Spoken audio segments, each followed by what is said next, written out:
got so much motherfucking design on right now. Every time, every bag, every corner, I got 3 whole thoughts. I'm the guap with it. Bitches on my line, 80 million. Assalomu alaykum gamerlar va My O'yin News kanali kuzatuvchilari. Bugun biz o'yinlar olamidagi eng kutilmagan va eng shov-shuvli burilishni tahlil qilamiz. Ha, eski sahifalar yopildi va endi mutlaqo yangi darajaga o'tamiz. Bugun Car Parking multiplayer olamini xuddi kinosharhlovchilar uslubida ultra formatda tahlil qilamiz. Quyidagilarni o'tkazib yubormaslik uchun hozirlik like tugmasini bosing va kanalga obuna bo'ling. Tayyor bo'lsangiz, premyera boshlandi. Ba'zi hikoyalar yakunlangani bilan yangi davrning boshlanishiga yo'l ochadi. Bir marta xatoga yo'l qo'yildi va eski dunyo xarobaga aylanadi. Ammo haqiqiy afsonalar hech qachon yengilmaydi. Ular shunchaki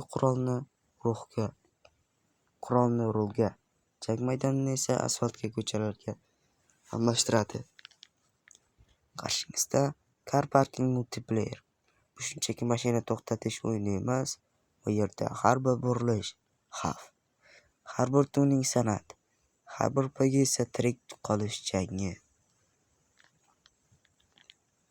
Olxes olamining shafqatsiz ko'chalari faqat kuchlarni tan oladi.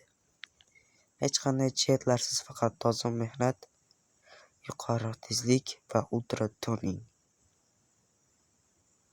Rulga mahkamroq yopishing, chunki bu ko'chalarning yangi quroli endi o'yinni boshladi.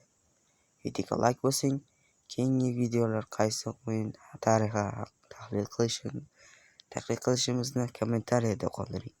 My O'yin News, biz bilan qoling. Premyera hali davom etadi.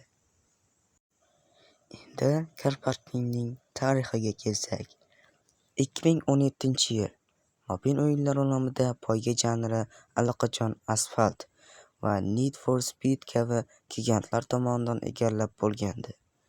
Hech kim oddiy bir mashina to'xtatish o'yini global miqyosda millionlab muxlislarni to'plashi mumkinligiga ishonmasdi. Ammo bir kompaniya barcha qoliplarni parchalab tashladi. Xuddi shu yili Olxes studiyasi o'yinning yangi loyihasini taqdim etdi. Boshida bu shunchaki mashinani to'g'ri joylashtirishni o'rgatadigan oddiy trenajyor edi. Grafika oddiy, mashinalar kam, xarid esa zerikarli edi. Ko'pchilik bu o'yinni bir necha oydan keyin unutadi deb o'yladi. Ammo loyiha ortidagi dasturchilar mutlaqo boshqa rejani tuzishgan edi.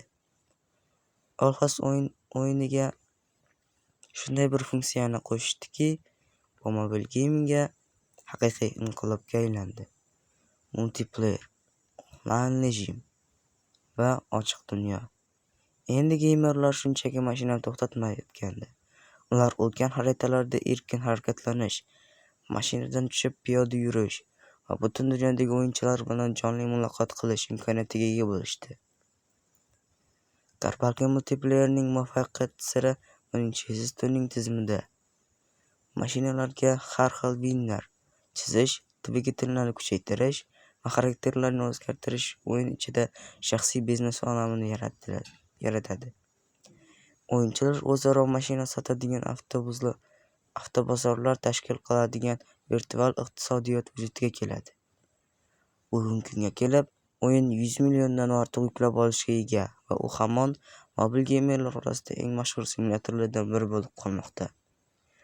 Oddiy parkovka qilingan global onlayn olamgacha bo'lgan yo'lni bosib o'tgan Car Parking multiplayer tarixi mana shundan iborat. Xo'sh, siz Car Parking multiplayerni nechanchi yildan beri o'ynaysiz? Magar darajangizning eng qimmat mashina qaysi?